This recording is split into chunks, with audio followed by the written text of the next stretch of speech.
What's one thing that would make your job easier? I don't really enjoy spending so much time in airplanes. I'd say if we could create a teleporter so that I can just instantly warp to these different locations, I think that would be phenomenal.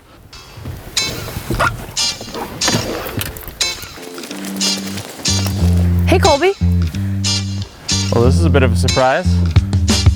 How did you find me out here? I kind of, I might have followed you.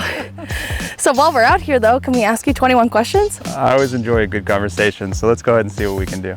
Okay, so what kind of photography do you shoot? Well, judging from the size of the lens, I imagine that you can surmise that I shoot wildlife photography is one of my mainstays within this industry. What was your first camera and lens? The first camera that I ever photographed with properly, first digital camera at least, was a Kodak 6490. It was a 4.1 megapixel, kind of one of those super zooms, which is great for its time back in the early 2000s. Probably really doesn't compare to some of the stuff that we have today though. So what are you shooting with today?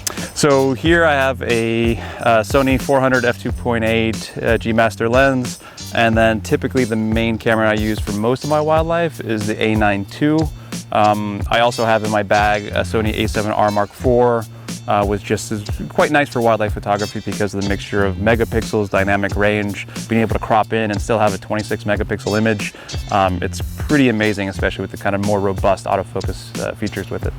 What was your first job? So my first paying gig ever was actually shooting a traditional Buddhist wedding in the middle of some random village in southern Thailand, and that kind of was the launching point for what ended up being my career in a mixture of different types of genres of photography.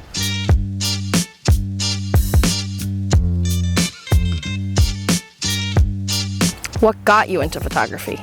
It was actually just my love of travel. That same trip that took me to Southeast Asia was one that really inspired me to want to have more experiences and to be out of my comfort zone. And so it was the idea that I was able to travel to different locations, experience different cultures, different ways of life and belief systems, see different things, and then be able to experience those. And that was the reason that I picked up my first camera, is I wanted to document those experiences and then share them with my family and friends. Ultimately that came into clients and other things, but initially is that origin point for me to get into photography was purely about the experience. So aside from wildlife, do you shoot any other type of photography? Yeah, so I like to say that I market myself as a wildlife travel and landscape photographer. So I pretty much shoot everything outside of weddings, coincidentally, but also any studio work. That's just not my cup of tea. But you'll see me in places like Mongolia photographing eagle hunters. I was just in Brazil photographing jaguars. I'll be in Lofoten Islands photographing the Northern Lights next month. I leave in a day and a half for Uganda to photograph gorillas. I'm kind of all over the place, depending on kind of where my current mentality is and the type of projects I like to kind of wrap into my open spaces within the given year.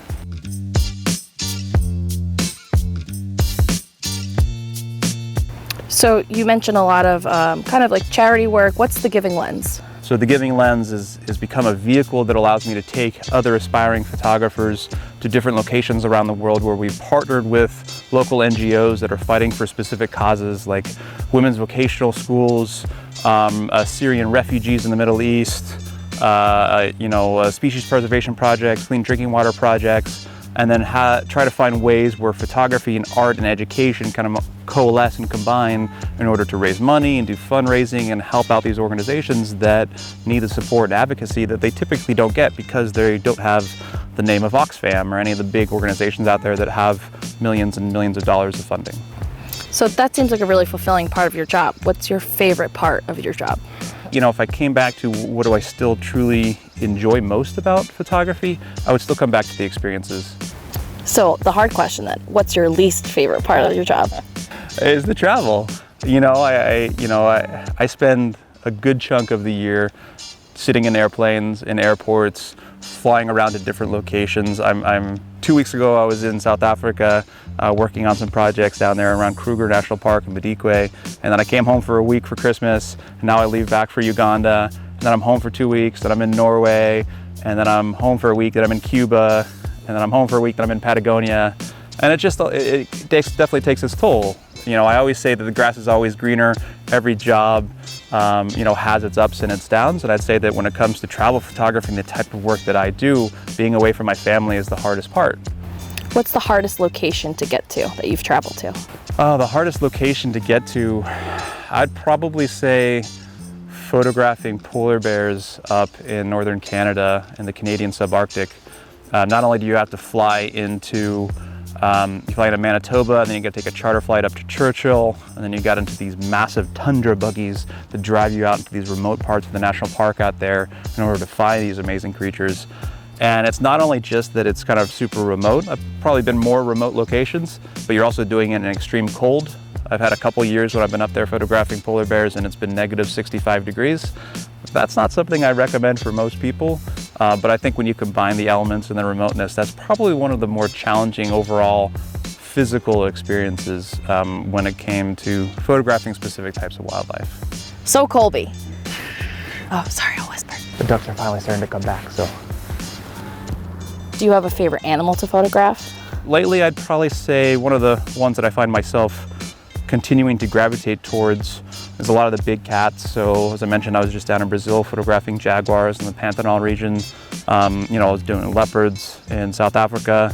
Right now I have this kick trying to knock off each of these different big cats to photograph. I'm putting together a Mongolian expedition to go see snow leopards. Tigers in India and Sri Lanka are on the list.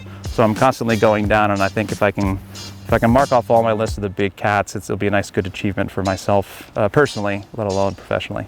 All right, Colby, now we have to give the audience 5 tips. Well, actually, before we begin, let's move locations a little bit, because we've been talking out and the ducks are moved over there. Let's head over in that direction first. We'll start off with wildlife photography, since we're here, we're talking about it. And I'd say do your research.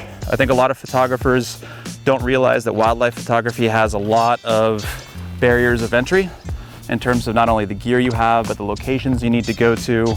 And I think research really goes a long way when it comes to understanding your subject matter, knowing their mannerisms, knowing their habits, getting an understanding of the different types of reactions you might get, what to look for when it comes to aggression, maybe not necessarily with ducks, but certainly with predators. I would say for tip number 2, I would say don't be afraid of failure. Now, this is not necessarily tied to wildlife photography, it's life in general, also business. But I find that so many of us, especially here in the Western world, have this fear of failure, this idea that if we fail that we are a failure. And I think that if you actually look at any of the successful careers out there, both in the photography industry as well as just life in general, is that all success is built on a string of failures. They're built of ideas that you tried and you didn't succeed, but you learned from. So I think you have to be willing to fail in order to succeed. Additionally, I would say, invest in good glass when it comes to any type of photography. I think a lot of focus tends to be on the camera and the sensors these days. I'm a Sony artisan. I use all Sony cameras. They make amazing sensors and amazing bodies. I'm very happy to have been using them for the last 6 years. But I would say that the lenses are really what matter the most. I think the camera sensors themselves, or cameras, are important, and certainly some of them have different features that other bodies don't have. But when it comes to the quality of images that you're getting, oftentimes it comes down to the investment in glass. So for 4, I'm gonna say that when it comes down to travel, this again comes a little bit back to research, but also just knowing what options you have out there. There's a handful of websites and services online that I personally subscribe to, some paid, some free, that allow me to get notifications for super cheap airline flights that happen sometime at the last second, sometimes they're months away, so that I could find a $300 flight from New York down to Brazil, and then I can take advantage of that opportunity, whereas normally it might cost $1,000. And then the last piece of advice I would say is that get hands-on experience with whatever genres you want to do.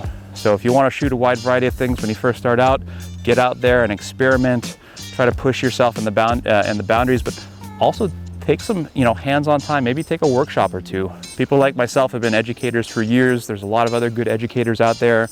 I know B&H, you guys have a lot of amazing things on your blog. but definitely make sure that you get some hands-on experience in these types of genres, and pair yourself with a photographer that you think embodies the kind of photography you want to photograph, so that you can learn from them and you can ask questions. And I think that's a big part of a second, or a sixth, tip. If you do go on a workshop, take an online course, be sure to be as aggressive as you can in terms of asking the questions that you have. So now some really hard questions. What do you do for fun aside from photography? My idea of a fun time is getting home from a long trip, getting into my pajamas, playing Legos with my son, who's 8 years old now, spending time with my wife, watching a movie together, sitting in front of a fire, especially here in the wintertime. That to me is my happy place outside of photography.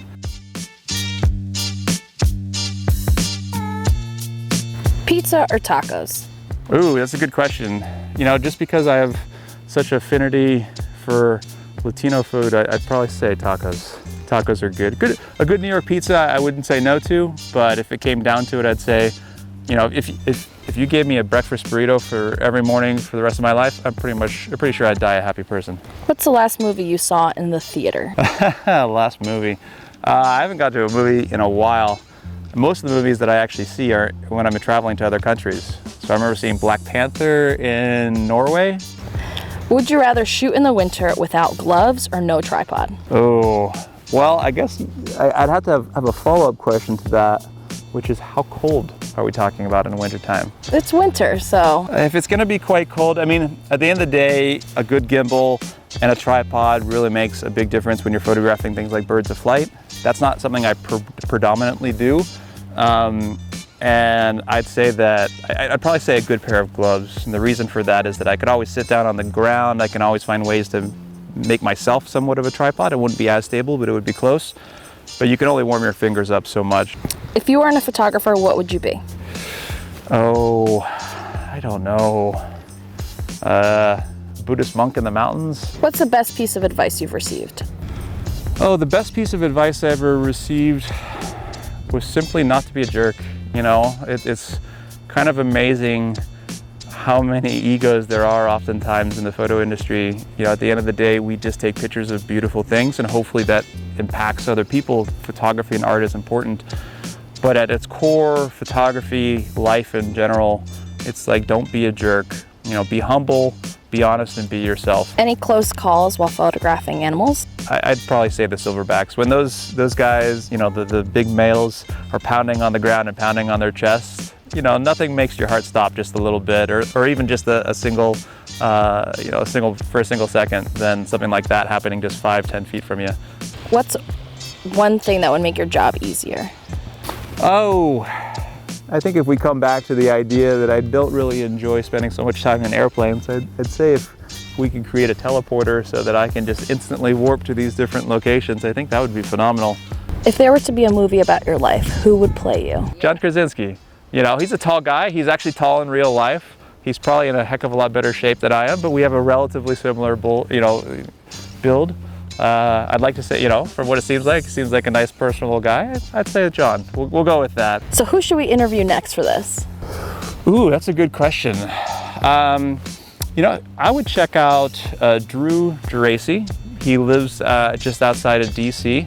Amazing time-lapse photographer and director, does some really amazing work. If you've seen House of Cards, that was his type of stuff. He does work with the NFL. He's a good friend of mine, so keeping it within the family. But he's an incredibly talented artist, great business person, and a good friend of mine. So I'd recommend Drew.